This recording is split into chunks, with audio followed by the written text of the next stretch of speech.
peut-être cette nouvelle affaire Benalla. Ça autour des passeports. Ça montre plein de choses.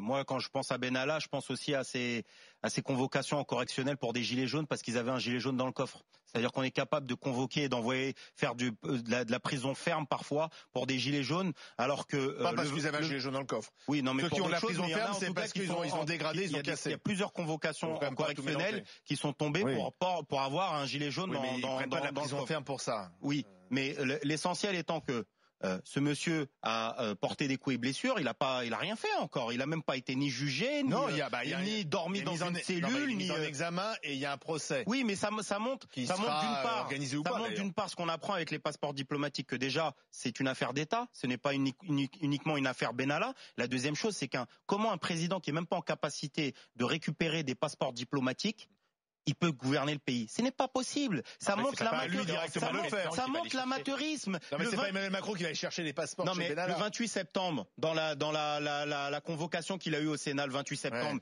il dit qu'il les a rendus, les passeports qu'on lui pose. Mais c'est pas à un moment donné, on va pas nous faire croire que Benalla, dont Macron avait appelé Gérard Larcher pour lui dire que c'était inadmissible que Benalla soit convoqué, qu'on a tenté à la présidence, etc.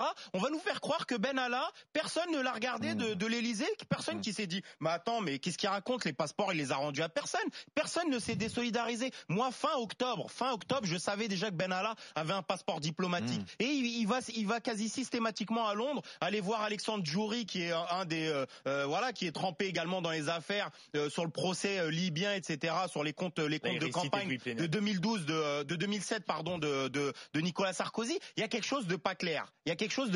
Et voir la fragilité de Macron à ne pas pouvoir résoudre l'affaire Benalla déjà au mois de juillet. C'est pas une affaire d'État. C'est la dérive d'un homme, là. Il faut qu'on arrête de nous faire croire que Benalla peut aller voir le frère du président tchadien comme ça, sans que la diplomatie. Mais Benalla, tout le monde sait qui c'est Monsieur Le Drian là-dedans. Monsieur Le Drian, il est ministre des Affaires étrangères. On n'a pas entendu parler de lui depuis qu'il est nommé. C'est incroyable. J'ai jamais vu un ministre qui normalement était dans le portefeuille le plus important avec Gérard Collomb, avec Nicolas Hulot.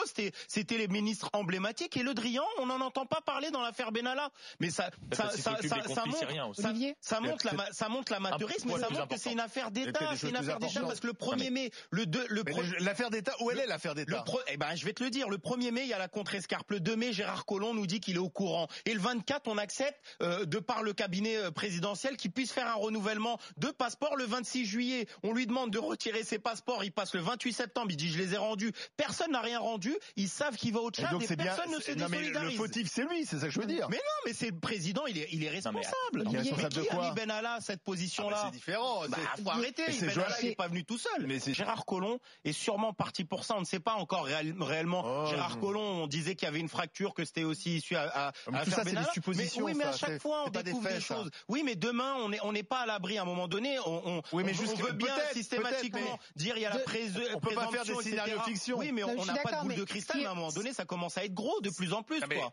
Je te dis factuellement, aujourd'hui, on peut pas dire que Gérard Collomb est parti à cause de Benalla. Qui aurait pensé une seule seconde que Benalla, au mois de décembre, fin décembre, serait dans l'actualité? Les gens pensaient que le gars, ça y est, c'était fini. Sa vie, elle était explosée. Il allait être au chômage. Il allait se retrouver à faire la manche dans le métro. T'aurais préféré?